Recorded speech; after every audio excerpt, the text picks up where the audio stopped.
Om Swastiastu.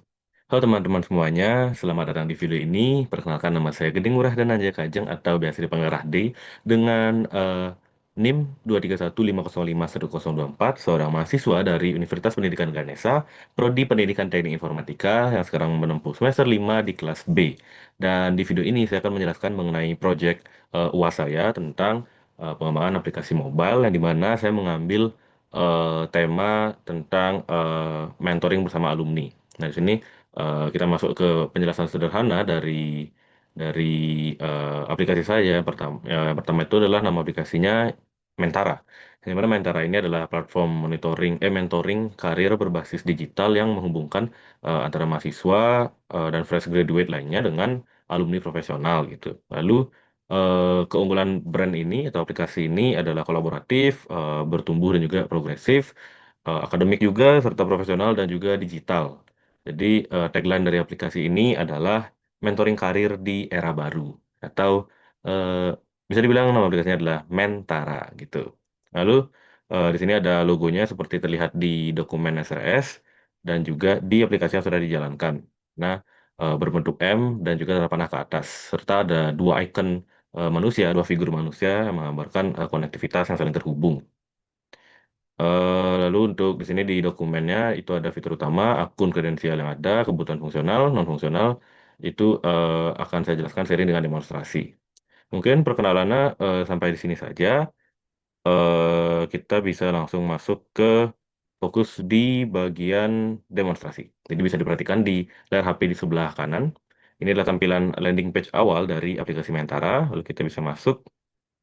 Dan setelah kita masuk, ini ada pilihan login. Kita bisa menggunakan email dan password. Atau untuk akun biasa, akun dari mahasiswa, itu user biasa pasti lebih cepat dia menggunakan Google gitu. Jadi kita login sebagai mahasiswa biasa terlebih dahulu. Kita masuk dengan Google.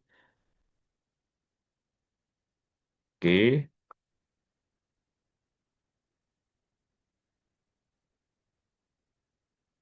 kita tunggu loading agar kita bisa login menggunakan akun email kita. Nah, di sini sudah berhasil dan juga sudah ada notif dari FCM ya, dari FCM notif langsung yang dimana menandakan login telah berhasil.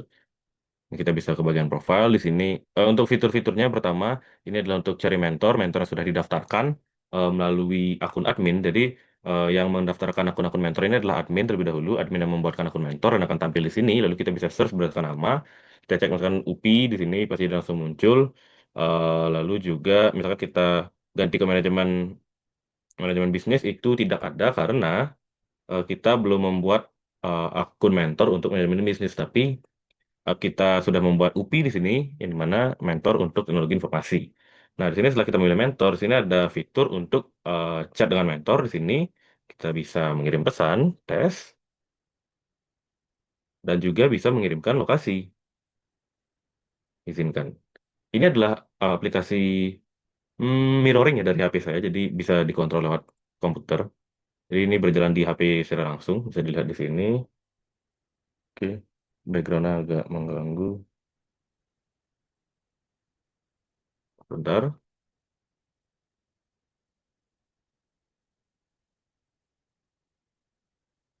kita bisa lihat di sini dia berjalan. Oke. Lalu selanjutnya selain fitur chat, kita bisa ke booking sesi mentoring. Di sini kita bisa booking, kita pilih tanggal misalkan hari ini, kita tes, kita booking hari ini, jamnya yang dekat itu adalah jam 14.20 misalkan. Jam 2, ya. Kita di sini untuk catatan opsional ini saya gunakan untuk mengirimkan link dari Zoom yang akan digunakan untuk mentoring dengan mentor kita gitu. Jadi misalkan di sini link.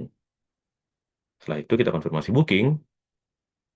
Nah, lalu kita nanti akan berpindah ke akun mentor. Kita melihat apakah booking kita sudah berhasil.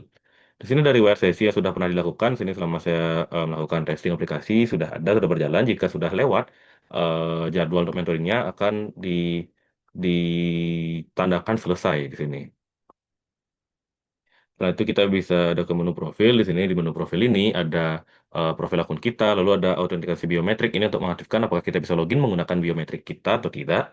Lalu ini untuk push notification ini saya letakkan di sini untuk mendapatkan FCM token yang akan digunakan pada Fire base untuk mengirimkan notifikasi tadi gitu. Lalu ini ada fitur untuk akses lokasi itu bisa dilihat juga tadi sudah bisa. Lalu di sini ada scan QR code.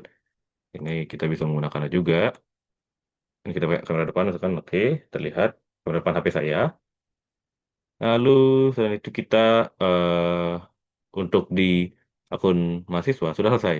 Sekarang kita ke akun mentoring. Kita keluar, kita log out, lalu kita login ke akun mentor. Di sini bisa kita lihat di dokumen, saya sudah mencatat akun mentor ini adalah upi@gmail.com, yang dimana ini dummy, tapi saya buat sendiri. Passwordnya 123456789. Kita masuk, kita tunggu proses loading untuk masuk ke akun mentor. Oke, sudah selesai, sudah berhasil masuk, mentor login berhasil gitu. Nah, lalu di sini kita bisa lihat, yang pertama fiturnya masih sama untuk di bagian dashboard sama tampilannya seperti mahasiswa, tapi di bagian profil itu ada yang berbeda yaitu chat dari mahasiswa. Ini adalah kita melihat, nah ini kita melihat pesan dari yang tadi kita kirimkan melalui akun saya Gedeng Radonan Jaya. Di sini masuk tes dan juga lokasi. Lalu di sini kita bisa lihat sesi mentoring. Nah, ini adalah pesanan yang tadi kita eh, pesankan. Jadi di sini untuk pesanan sesi mentoring yang belum terlewat itu bisa kita konfirmasi atau kita tolak. Jadi di sini kita coba konfirmasi. Jika terkonfirmasi, tandanya akan dikonfirmasi dan jika selesai, jika sudah terlewat jadwalnya, dia akan tertanda selesai. Tapi untuk selesai itu otomatis ini adalah misalnya kita tidak mengkonfirmasi, tapi jamnya sudah lewat gitu. Jadi kita bisa tandai selesai. Nah, akan berubah menjadi selesai gitu. Begitupun untuk yang selesai otomatis lainnya. Oke, terus sisanya untuk profil juga sama, lokasi, scan QR code juga sama seperti dari akun mahasiswa. Sekarang kita lihat fitur dari akun admin. Untuk admin bisa dilihat juga di SRS di sini password untuk username kita menggunakan admin@mentara.com. Passwordnya adalah super admin.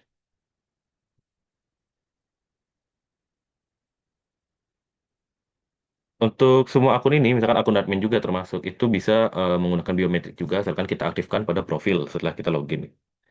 Oke, jadi di sini yang berbeda adalah ada fitur admin dashboard, yang dimana admin dashboard ini kita gunakan untuk menambah mentor.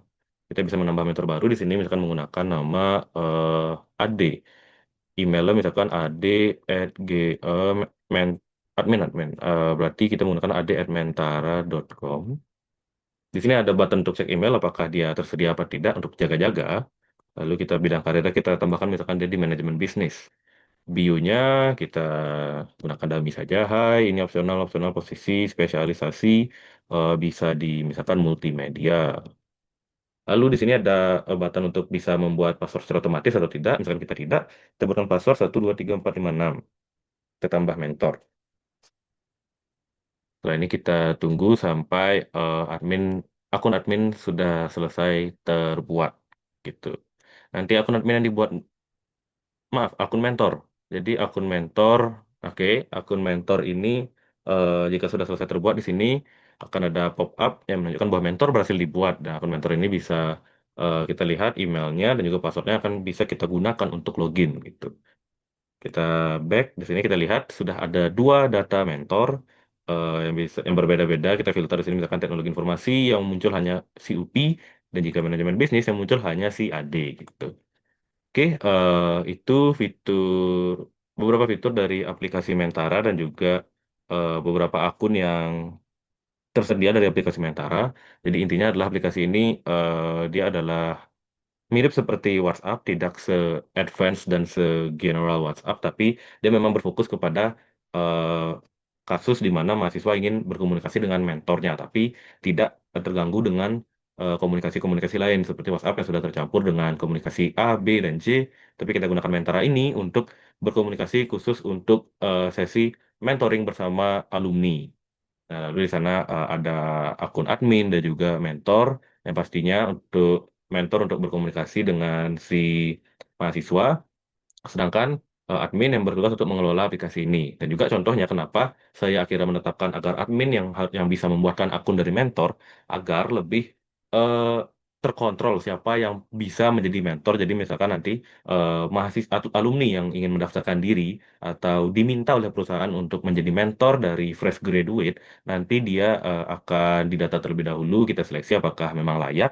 Jika memang layak, jika memang sudah siap untuk menjadi mentor, baru kita buatkan akunnya gitu. Jadi lebih mudah juga kita mengontrol dan juga memonitoring bagaimana jalannya komunikasi dari aplikasi Mentara ini. Mungkin itu saja yang bisa saya jelaskan mengenai demonstrasi dan juga pengenalan dari aplikasi Mentara. Sesi selanjutnya kita akan menjelaskan dari code-code yang ada dari proses development aplikasi Mentara ini. Jadi langsung saja kita masuk ke penjelasan kode. Oke, selamat datang di eh, sesi penjelasan kode dari development aplikasi Mentara ini. Jadi eh, untuk di kode pertama mungkin yang bisa eh, saya jelaskan adalah mengenai struktur dari proyek ini seperti biasa masih basic dari flat eh, pengembangan aplikasi mobile menggunakan bahasa Dart dengan Flutter. Dan ini kita bisa fokus kepada library-nya ya, di mana library ini ada beberapa file dan juga folder. Yang pertama itu ada bisa kita lihat di sini main Dart tentunya yang dari memang dari bawaan adalah entry point dari aplikasi ini. Terus ada Firebase option. Jadi Firebase option ini adalah file untuk konfigurasi ke Firebase. Lalu ada folder untuk model, folder service. Ini untuk model itu gunanya untuk menyimpan model seperti user, mentor, session, terus ada pesan itu yang akan disimpan di database. Terus ada service. Jadi setelah model ada service, itu yang penting service itu adalah logic, bisnis logic ya, dan juga manajemen data dari aplikasi ini. Terus ada providers. Providers itu eh, adalah dia itu menyimpan state management menggunakan provider. Terus ada routes, di bawahnya routes ini adalah routing dan juga navigasi dari aplikasi ini. Jadi dia mengontrol routingnya ke A, B, dan C. Terus ada screens, yang pastinya screen sini adalah UI-nya, tampilan dari aplikasi, user interface. Terus ada utils. Utils ini adalah menyimpan utilities seperti themes, terus konstanta, segala macam. Terus di widget ini ada reusable widget.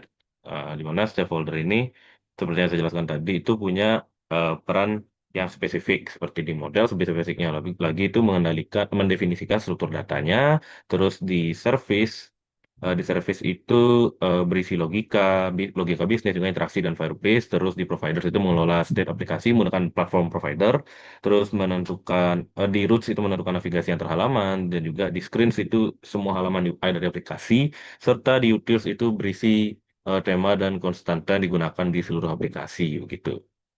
Terus selanjutnya kita bisa ke main Dart. Kita coba lihat di main Dart-nya. Sini adalah entry point dari aplikasi ya. Jadi di mana di baris pertama sampai ke 13 ini adalah import-importnya. Ada import package Flutter, provider, Firebase, segala macam. Lalu setelah itu kita ada eh, baris ke-16 ini adalah apa ya bilang hmm, definisi gitu mungkin definisi khusus Dart atau Dart Dart Flutter di mana tujuannya itu untuk memberitahu compiler bahwa function ini adalah entry point yang bisa dipanggil gitu terus di bawahnya ada future void Firebase itu adalah eh, function function handler untuk menerima pesan saat aplikasi di background. Tujuannya itu agar nanti dia dipanggil otomatis ketika ada push notification saat aplikasi tertutup gitu. Lalu juga ada sebagai parameter message itu adalah data notifikasi yang diterima. Terus di bawahnya ada await itu untuk inisialisasi Firebase di dalam handler gitu untuk eh, sebelum mengakses data dari notifikasi. Dan kenapa await itu agar eh, bukan karena kenapa await ini adalah karena aplikasi ini itu eh, asinkronus. Operasinya itu asinkronus gitu. Lalu selanjutnya ada print background itu adalah untuk mencetak ID pesan ke konsol. Lalu selain itu juga di bawahnya ada void main.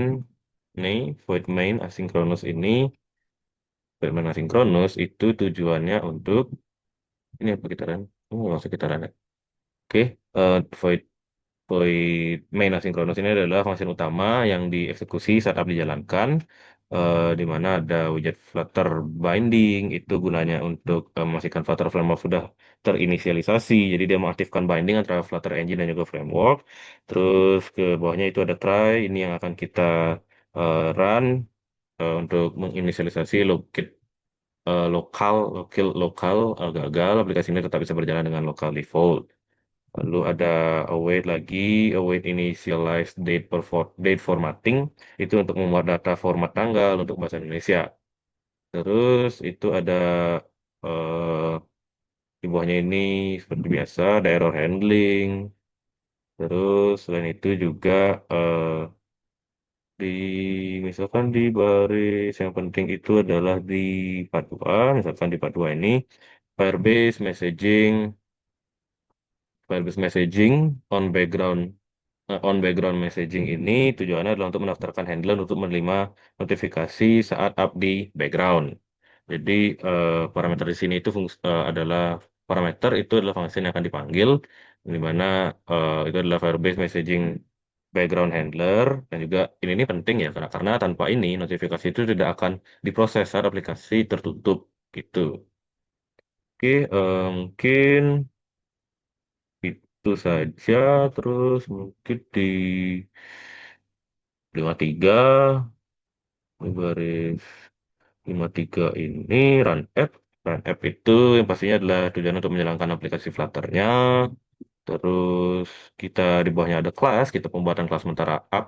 Sementara app ini adalah kelas utama dari aplikasi, di mana di bawahnya seperti biasa ada konstan ada konstanta app, super key adalah konstruktor dengan untuk optimasi. Super key itu gunanya untuk meneruskan key ke parent widget gitu untuk widget identification tadi. Terus ya itu aja yang penting. Child material app router title sementara. Mungkin apa lagi ya bisa ya yang di sini, mungkin itu saja. Jadi eh dengan struktur ini tuh seluruh aplikasi memiliki akses nih untuk semua provider menggunakan tema yang konsisten. Jadi sistem routing juga terorganisir oleh karenanya gitu. Lalu setelah kita mau abrik di bagian main, selanjutnya kita bisa ke models. Kita coba lihat di models. Nah, di models ini adalah struktur data ya, di mana eh, models ini adalah kelas yang merepresentasikan struktur data dalam aplikasi kita.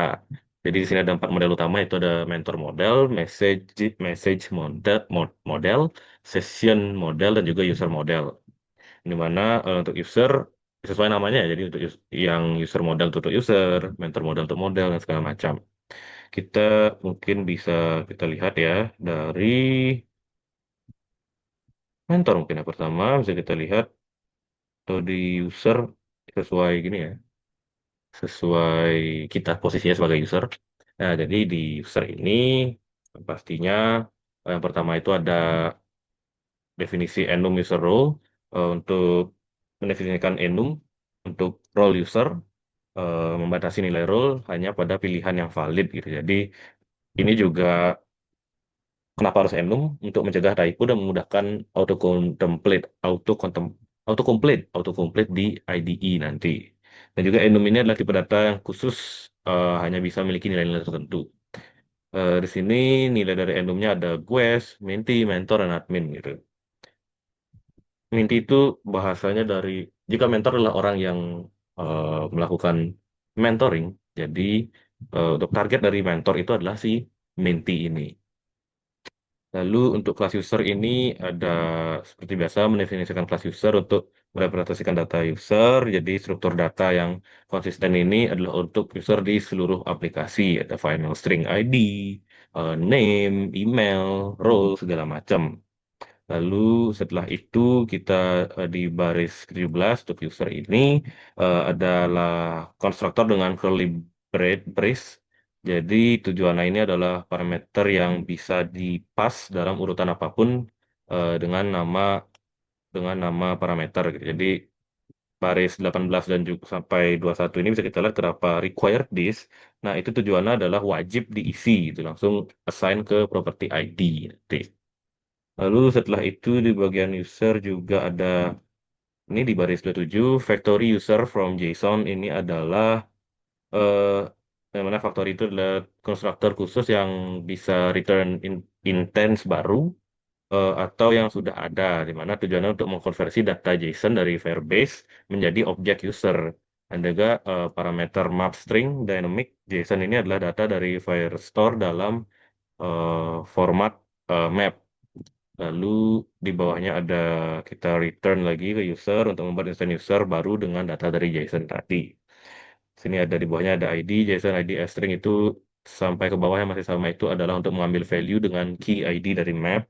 Lalu juga tujuannya itu intinya adalah mengambil ID dari data Firestore.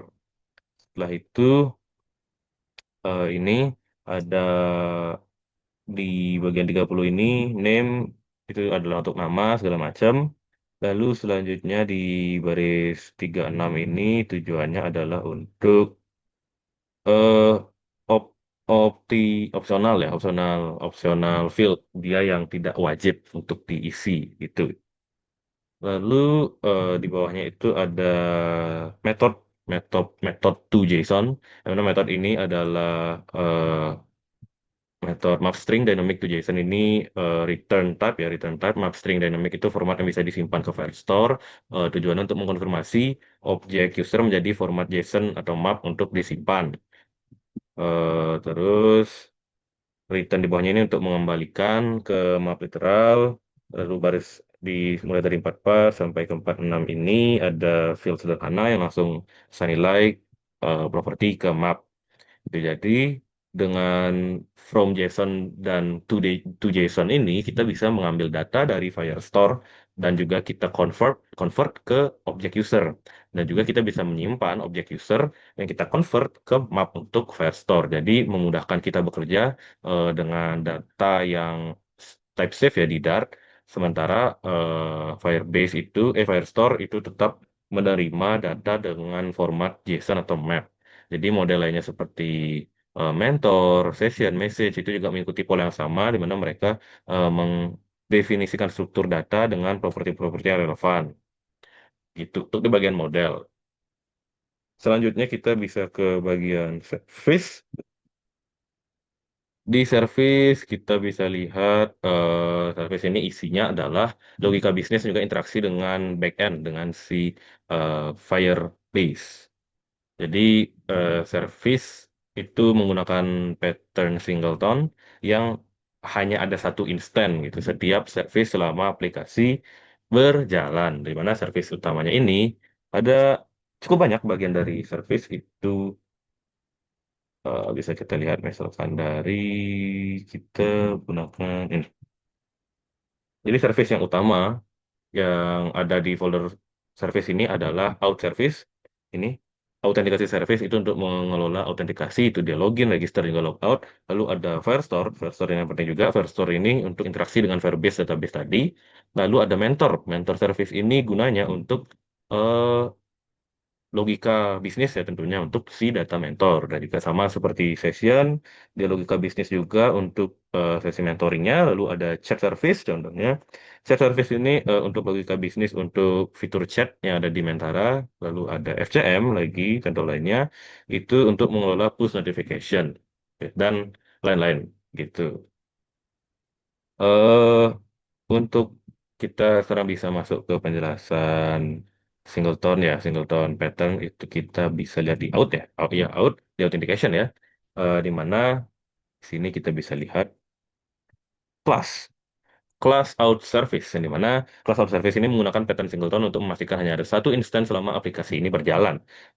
Kita bisa lihat tujuannya aplikasi ini tujuannya definisi kelas ini adalah untuk mengelola semua logika autentikasi. Jadi mulai dari ini static final out service underscore instance sama dengan outService.internal. Ini adalah property class level dan juga bukan hanya instance level, jadi bisa diakses tanpa membuat objek dan juga kita gunakan final agar nilai tidak bisa diubah setelah diinisialisasi gitu. Lalu untuk out service internal ini adalah memanggil private konstruktornya. Jadi tujuannya untuk membuat instance pertama kali kelas ini di load, gitu dijalankan. Lalu ada di bawahnya ada factory out service, itu tujuannya untuk setiap kali out service ini dipanggil, kita akan selalu return instance yang sama. Dan juga lalu di bawahnya ada out service internal. Out service internal ini adalah untuk gunanya untuk mencegah membuat instance baru dari luar, jadi memaksa menggunakan factory constructor gitu. Lalu selanjutnya kita bisa lihat di sini di final Google Sign In. Final Google Sign In ini tujuannya adalah untuk melakukan Google Sign In gitu. Jadi kita login menggunakan akun Google atau kredensial Google. Scopes email profile ini adalah izin yang diminta dari Google, yaitu untuk di email dan juga profilnya. Lalu di bawahnya ada final local authentication, itu untuk autentikasi biometrik ya, fingerprint dan juga Face ID digunakan untuk mempercepat proses login. Lalu di bawahnya ada final Firebase out. Ini adalah eh, singleton instance dari Firebase out yang tujuannya untuk autentikasi Firebase, mulai dari email atau password, Google, dan lain-lain. Di bawahnya lagi ada Final Firebase Firestore. Itu gunanya adalah untuk menyimpan dan mengambil data user dari database. Lalu di bawahnya ada Final FCM Service. Final FCM Service ini gunanya untuk menggenerate token untuk push notification yang tadi kita lihat setiap kita baru login. Kita memerlukan token untuk tiap akun untuk bisa mengirim notifikasi itu. Oke, terus selanjutnya mulai di sini itu adalah state propertinya, ada user. User itu adalah current user atau user saat ini, yang dimana ini adalah private field ya, private field untuk menyimpan user yang sedang login. User tanda tanya itu mewakilkan dia nullable, yang artinya bisa null jika belum login, ya, alias GUES gitu sifatnya dia. Dan juga tujuannya itu untuk menyimpan state user saat ini. Lalu ada user get current user itu artinya untuk mengakses user saat ini dari luar dengan keyword get untuk membuat getter untuk bisa mengambil. Lalu di bawahnya ada boolean get is login, eh, current user itu tidak null, jadi memastikan untuk mengecek apakah user ini sudah login apa belum. Jadi dia nggak boleh null. Kalau dia login. Kalau dia tidak itu tidak null nilainya. Dia antara ya atau tidak gitu. Lalu di bawahnya itu ada method. Method is biometric available. Ini yang pastinya tujuannya adalah untuk fitur kita ingin mengaktifkan biometrik atau tidak gitu. Lalu eh, ini kita di bawahnya ada return, await, local out check biometrics itu untuk mengecek apakah device punya sensor biometrik, dan juga untuk di bawahnya await lagi kita tunggu lagi local out is device supported untuk mengecek apakah device atau perangkat yang diinstalkan Mentra ini mendukung library ini atau tidak. Lalu di bawah terakhir seperti biasa catch A itu adalah untuk error handling. Lalu setelah itu ada di bawahnya ada metode login admin untuk mengecek apakah yang login ini admin gitu. eh di bawahnya seperti biasa ini ada string ini untuk menentukan yang bisa digunakan untuk login menggunakan yang bisa digunakan untuk login ke akun admin. Jadi bisa menggunakan username admin atau eh, admin Mentara langsung. Tapi jika kita menentukan admin, itu langsung dikonvert ke admin.mentara. Gitu. Jadi dia bisa memudahkan pengguna, misalkan dia ingin mengetik sampai ke admentara.com atau tidak. Gitu.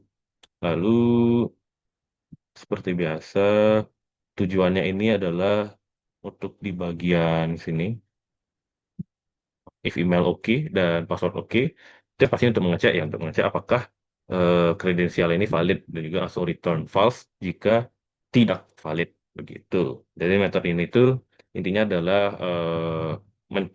metode ini akan mencoba sign in ke Firebase, terus menghandle error dan juga membuat user dokumen di Firestore jika diperlukan. Pola error handling yang sama digunakan di metode lainnya, baik itu di chat service segala macam. Jadi untuk di sini out service juga memiliki metode load user from preference. Itu adalah untuk membuat data user yang sudah login sebelumnya dari share preference itu. Jadi ini memungkinkan aplikasi mengingat user yang sudah login gitu.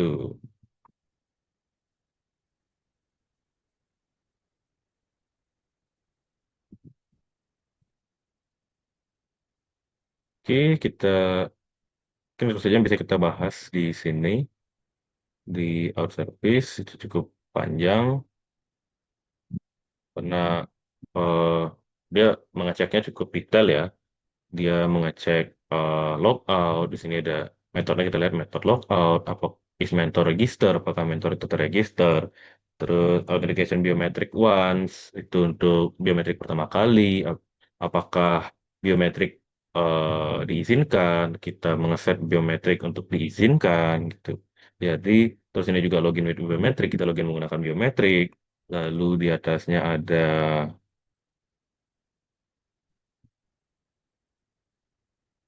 ini untuk login with Google yang cukup panjang untuk mengecek kredensial dari login menggunakan akun Gmail gitu di Google. Jadi intinya sama saja sebenarnya sudah saya jelaskan tadi untuk di service, khususnya di authentication service ini. Oke, selanjutnya kita bisa melihat ke providers di bawah model. Nah, di providers ini kita memiliki 4 provider.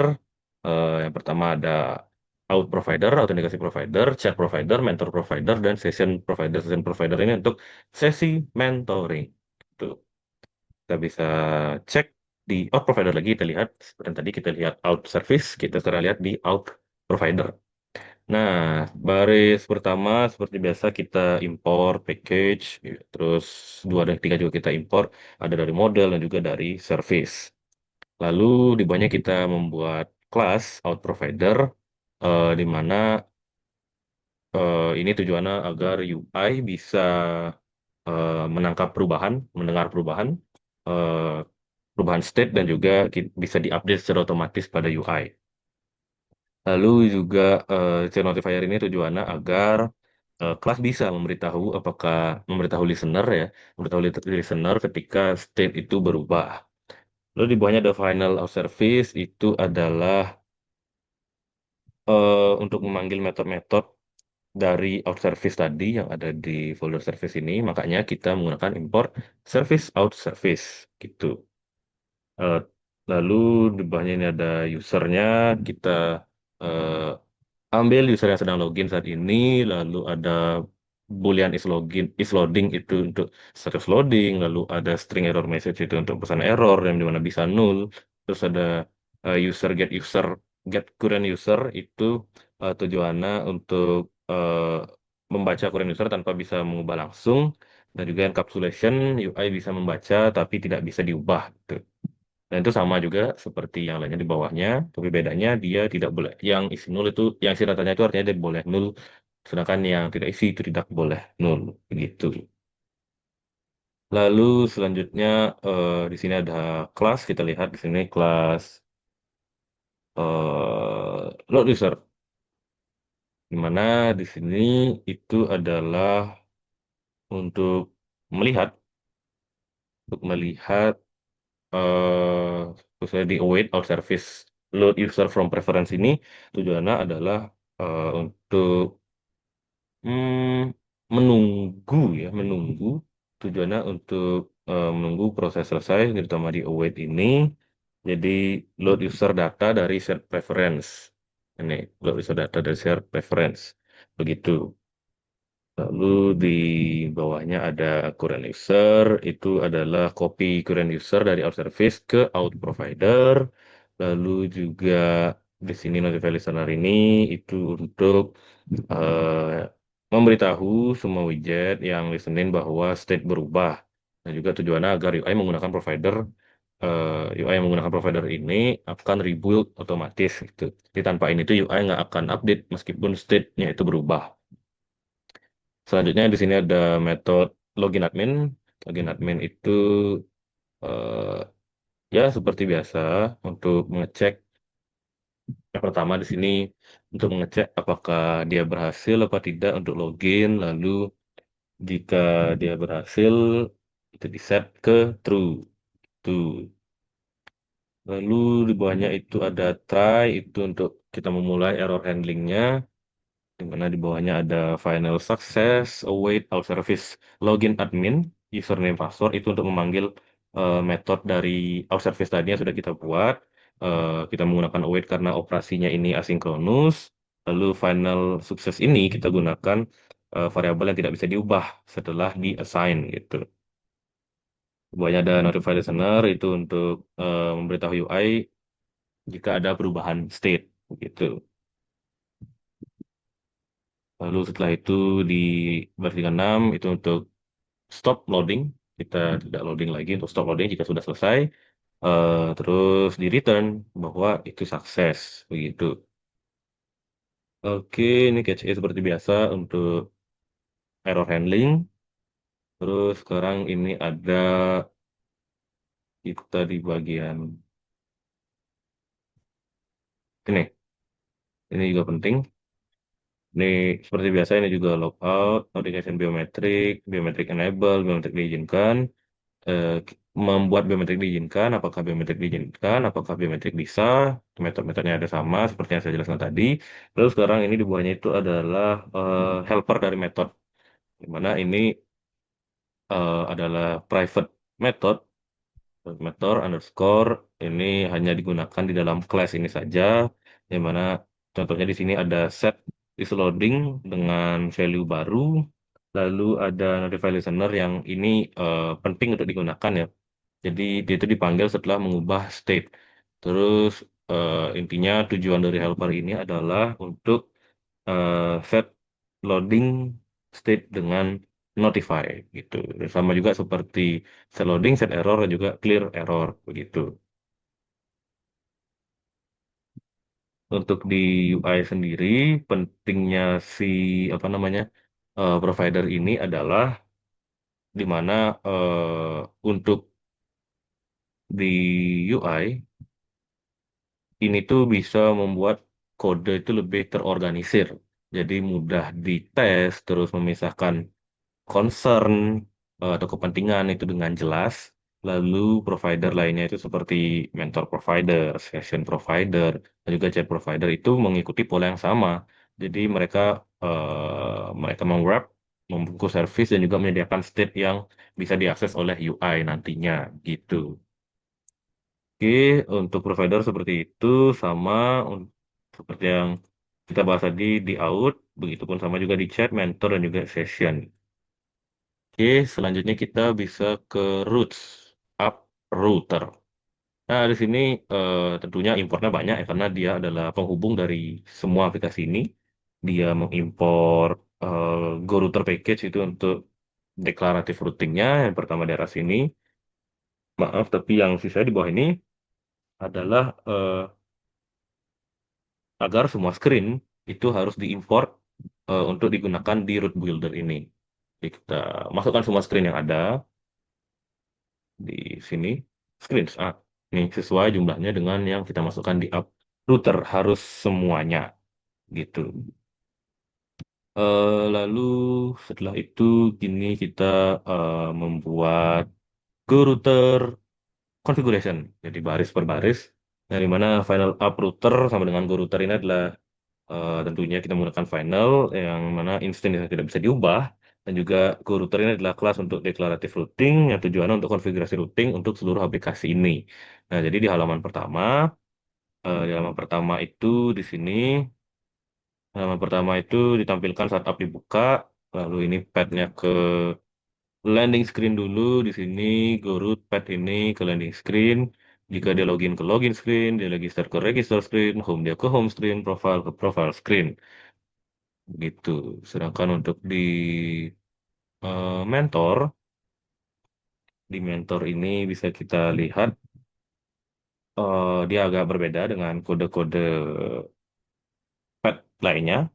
Dimana tujuannya di sini Untuk pet men, eh, slash mentor slash ID ini adalah mana ID adalah dynamic parameter yang tujuannya dari kode pet slash mentor slash ID ini untuk menerima ID mentor sebagai parameter.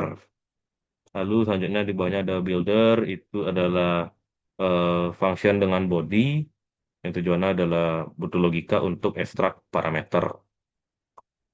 Begitu.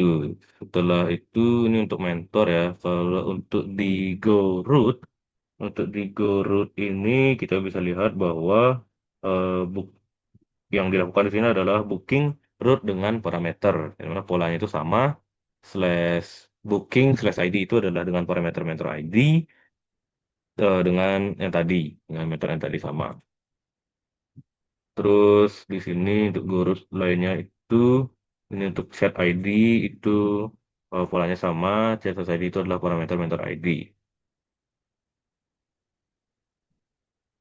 Setelah itu kita ada di bagian redirect selain yang tadi. Di bagian redirect function ini adalah eh, tujuannya itu untuk di redirect context state ini dipanggil otomatis oleh GoRouter sebelum navigasi. Dan juga dia mereturn yaitu return path untuk redirect atau null jika tidak perlu redirect. Sini di bawahnya ada final out service, itu adalah get instance out service, tujuan untuk cek login status. Lalu ada final is login, itu untuk mengecek apakah user sudah login. Lalu di bawahnya ada final current location, itu untuk mengecek location atau path saat ini ya, bukan location secara geografis, tapi path saat ini itu di mana agar kita bisa tahu user itu mencoba akses root yang mana, apakah dia ingin ke eh, login screen atau ke screen yang lainnya gitu. Lalu di sini kita juga mengallow akses to login, allow public routes, di mana ini adalah jika user akses public routes, jadi kita tidak perlu redirect gitu. Dan juga public routes ini ada landing page, login, register itu bisa diakses tanpa login.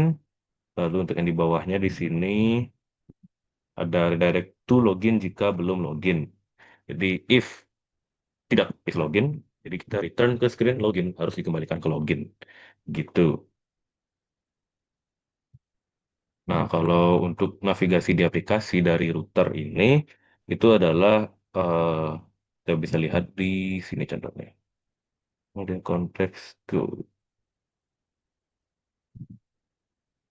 ini konteks konteks konteks konteks ini konteks.go gitu kita pergi ke path-nya itu adalah eh, untuk replace navigation gitu. Jadi mengganti route saat ini dan tidak bisa back gitu. Contohnya konteks go itu kita pergi ke home, navigasi ke home itu buka tidak tidak kepental balik ke sebelumnya.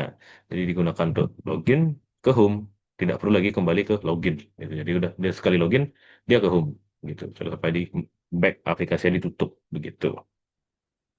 Nah, jadi dengan struktur ini itu routing bisa menjadi lebih terorganisir, mudah di maintain juga, mudah eh, dipelihara, terus juga memiliki root protection atau perlindungan pengamanan yang jelas begitu. Oke, mungkin itu untuk roots sedikit saja. Selanjutnya kita sekarang ke screen. Nah, screennya di sini ada banyak file screen. Beberapa di antaranya itu ada landing screen untuk halaman saat pertama kali aplikasi dibuka setelah diinstal, atau eh, setiap kali kalian baru membuka aplikasi itu ke landing screen dulu. Terus ada login screen untuk halaman login, lalu ada register screen untuk halaman registrasi, home screen untuk halaman utama, mentor detail screen untuk detail dari mentor. Lalu ada booking screen itu untuk melihat sesi booking yang sudah terlaksana. Lalu ada chat screen itu untuk layar ketika kita melakukan chat dengan mentor.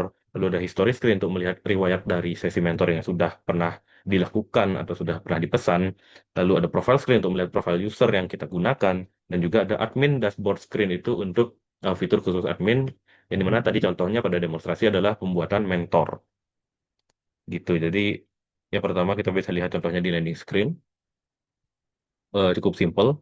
Jadi di landing screen ini adalah screen yang sederhana, jadi hanya menampilkan logo dan juga tombol masuk ya ketika tombol itu diklik gitu. Jadi langsung diarahkan ke halaman login gitu.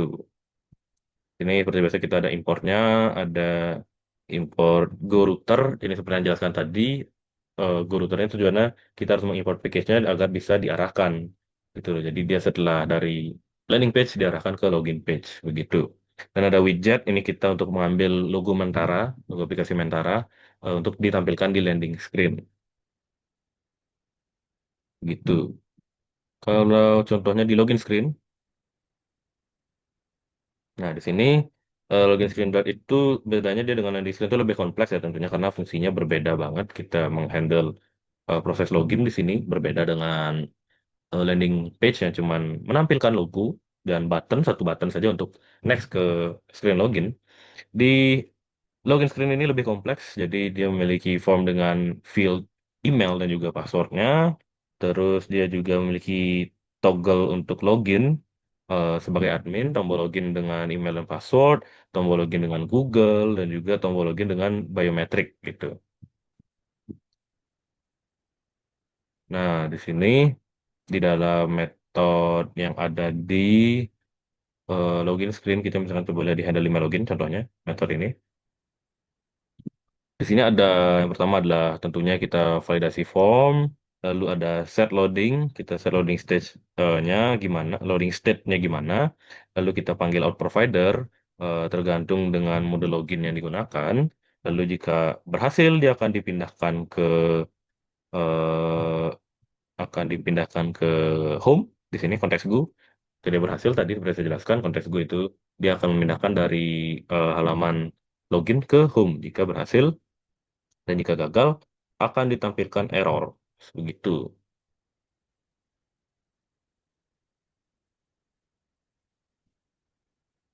Oke. Terus setelah itu kita bisa ke screen lain di home misalkan. Ini juga cukup banyak.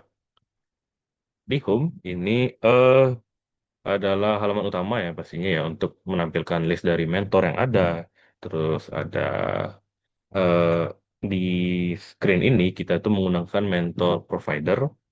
Di mana mentor provider ini untuk mendapatkan data mentor yang ada, terus untuk dia juga menampilkan search bar untuk mencari mentor, lalu menampilkan filter untuk filter berdasarkan bidang karir dari mentor, menampilkan list mentor dalam bentuk card juga bisa. Jadi tadi saya masih dalam bentuk list, tapi sebenarnya bisa berbentuk card. Jadi bersebelahan ada dua kolom dan banyak baris yang bisa disimpan. Dan ketika card itu diklik, dia bisa eh, ternavigasi ke detail mentor itu gitu. Jadi contohnya di sini di screen itu kita itu menggunakan future builder ya atau stream stream builder gunanya untuk menampilkan data dari provider ketika data itu berubah. Jadi UI otomatis terupdate gitu. Nah, tujuannya itu tadi agar prosesnya berjalan lancar, UI itu dia lebih interaktif dan juga responsif begitu, otomatis terupdate. Mungkin itu yang bisa saya jelaskan di screen karena ini lebih banyak di mengatur UI, baik itu di ukuran, terus misalkan juga ukuran teks, tidak hanya ukuran logo, ukuran teks, terus warnanya yang digunakan, barnya segala macam, yang cukup simple. Mungkin setelah itu kita bisa ke utils. Jadi model sudah provider, router, screen service. Kita sekarang ke utils. Utils ini berisi file utility yang digunakan di aplikasi ada Uptime dan juga Constants. Itu. Nah, kita bisa lihat di Uptime misalkan di sini Uptime-nya itu adalah tema aplikasinya ada tiga tema. Jadi pilihannya ada pilihan dark blue, ada warna teal green di sini dan juga ada warna putih untuk foreground-nya gitu. Misalnya ini ya simple, kita definisi warna, misalnya ada metode light theme. Light theme ini mengembalikan theme data yang didefinisikan, yang mendefinisikan dari color scheme-nya, ada terus ada up bar theme-nya, ada button, buttonnya di sini elevated elevated button, elevated button theme data, terus di sini juga ada input decoration theme dan juga card theme gitu. Oke, mungkin itu saja untuk utils ini, untuk light theme terutama. Jadi eh, metode light theme ini tuh digunakan di main Dart pada material app router sehingga semua widget di aplikasi ini menggunakan tema secara konsisten warnanya ini semua color palette dan tidak ada yang berbeda begitu. Di mana dengan penggunaan utils ini kita itu memudahkan maintenance atau pemeliharaan. Jadi kita perlu mengubah konstanta cukup diubah di satu tempat di sini saja. Kita ubah seed color jadi apa, primary sekundernya apa, kita ubah akbar jadi misal warnanya tidak dark blue, segala macam itu bisa diubah gampang di sini. Oke, setelah kita sudah membedah di bagian modal, provider, router, screen, service, utils, dan juga main, kita mungkin sekarang bisa lihat di Firebase option. Ini adalah integrasi dengan Firebase, jadi kita menggunakan Firebase untuk backend kita, ya di mana di sini Firebase Options Dart ini isinya adalah konfigurasi baru Firebase untuk setiap platform, baik itu di Android, iOS ataupun web. Dan juga file ini digenerate otomatis oleh Flutterfire CLI gitu. Jadi Firebase ini fungsinya yang pasti adalah digunakan tuh pada authentication. Authentication itu adalah pada login, register, baik itu dengan email, password, atau Google Sign In dan lain-lain. Tapi yang saya gunakan di sini adalah email, password, dan juga Google Sign In. Lalu ada Firestore yang pastinya adalah sebuah database untuk menyimpan data user, mentor, sesi, dan juga chat yang ada di aplikasi ini. Lalu ada cloud messaging juga yang dimana seperti ditampilkan pada demonstrasi tadi, pada atas layar setiap aplikasi ini berhasil login, setiap user berhasil login maksudnya, itu ada push notification. Itu kita bisa lihat juga di Android, di Google, Android apa? Google Service JSON. Ini adalah konfigurasi ya konfigurasi Firebase untuk platform Android. Jadi file ini kita sesuaikan dengan package name aplikasi yang ada di Firebase kita gitu. Di mana di Google Service JSON ini semua data disimpan di Firestore dengan function maaf dengan struktur collection begitu.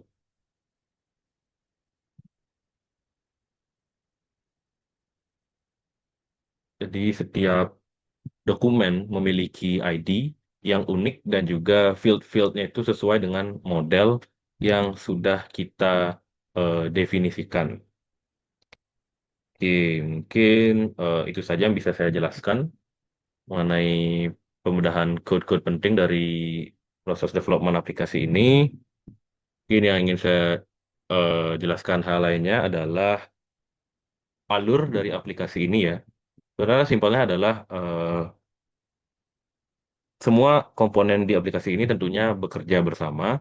Jadi alurnya itu adalah ketika user membuka aplikasi, main Dart itu dijalankan dan juga Firebase itu diinisialisasi. Di mana mentara app dibuat, lalu router menampilkan landing screen. Lalu ketika user mengklik tombol masuk, itu akan dinavigasi ke login screen dari landing screen dan juga user kemudian menginputkan email atau password dan juga klik tombol login atau bisa langsung menggunakan Google Login gitu. Setelah itu, ketika itu terklik, dia akan memanggil out provider tadi, out provider login. Lalu setelah itu, di out service login, itu akan sign in ke Firebase Authentication, mengambil data user dari Firestore, lalu membuat objek usernya, dan juga menyimpan ke share preference. Lalu setelah itu kita return true jika proses itu berhasil untuk mendaftarkan objek user tadi yang baru. Nah, setelah itu, out provider akan menerima hasil update current user atau user saat ini yang dipanggil. Terus ada notify listener untuk memberitahukan bahwa adanya perubahan state. Lalu login screen akan menerima callback yang akan membuatnya menavigasi layar ke home, gitu, di home screen. Di home screen ini kita itu menggunakan mentor provider untuk mendapatkan list mentor yang ada yang sudah terdata pada Firestore. Lalu data itu ditampilkan di layar HP kita. Itu untuk proses login ya, secara simpelnya.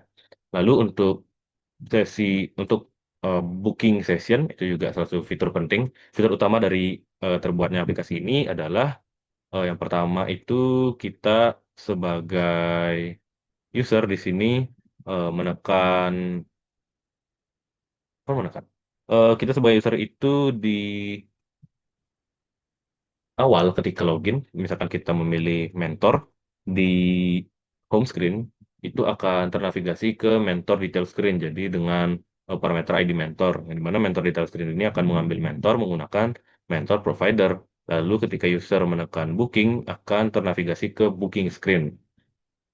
Nah, user itu untuk bisa memesan sesi booking setelah mengeklik mentor di home screen, itu user harus mengisi form mulai dari tanggal, waktu, catatan seperti yang ada di demonstrasi tadi, lalu setelah itu disubmit.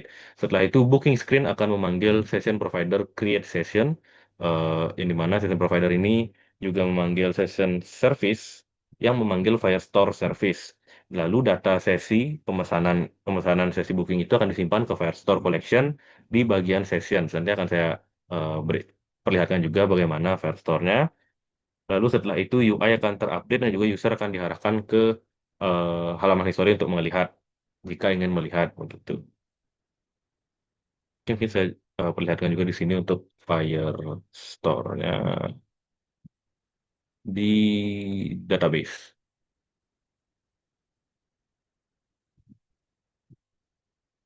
Oke, ini dia keluar Firestore-nya. Di bagian database ada untuk menyimpan FCM token dari akun-akun yang login, terus ini ada user, akun yang dibuat selama aplikasi ini berjalan, sini ada ip@gmail.com, ada sessionnya, ini adalah sesi-sesi mentoring yang sudah terpesan, lalu ada message, ini adalah pesan-pesan yang dikirimkan pada aplikasi Mentara. Untuk mentor ini adalah akun-akun dari mentor yang ada. Contohnya di sini ada AD, yang dimana tadi kita baru buat pada sesi demonstrasi yang dibuat oleh admin. Begitu. Oke, eh, mungkin itu saja yang bisa saya jelaskan untuk aplikasi Mentara. Jadi, kesimpulannya, hmm, untuk folder models itu eh, fungsinya seperti yang saya jelaskan tadi adalah untuk mendefinisikan struktur datanya, service itu logika bisnis dan interaksi dengan Firebase, lalu untuk provider itu adalah stage manajemennya, lalu di screen itu adalah UI-nya, mengatur UI-nya, routes itu untuk navigasi, dia ke layar mana dia mengkoneksikan, setelah layar A dia ke layar B, lalu setelah itu di utils itu adalah temanya. Jadi eh, tentunya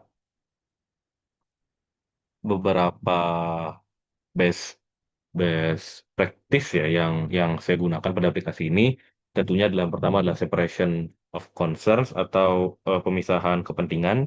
Jadi logika bisnis itu dipisahkan dari UI. Jadi UI dia benar-benar fokus ke tampilan saja, maka logika bisnisnya itu dipisahkan. Lalu ada singleton pattern, itu adalah menggunakan singleton untuk memastikan ada satu instance saja. Lalu ada provider pattern, itu adalah state management yang mudah digunakan dan juga mudah dipahami, jadi tidak terlalu kompleks. Lalu menggunakan juga model dari atau to JSON, jadi from JSON atau to JSON itu gunanya untuk memudahkan konversi data dari Firestore yang kita miliki. Terus ada error handling tentunya untuk di mana setiap metode itu punya try dan catch untuk handle error. Lalu selain itu juga di loading state itu UI itu bertugas untuk menampilkan loading indikator saat proses asinkronus. Jadi dia juga mengembangkan aplikasi ini lebih lanjut, bisa jika ada kesempatan bisa ditambahkan lagi fitur baru dengan membuat service baru, provider baru, dan juga screen baru itu mengikuti pattern yang sama yang sudah digunakan. Itu sih yang pastinya untuk bisa saya jelaskan mengenai coding code dari aplikasi ini. Eh, Dan terakhir saya ingin mengucapkan terima kasih banyak kepada teman-teman dan juga Bapak pengampu mata kuliah pemrograman mobile yang sudah menyimak video ini sampai akhir.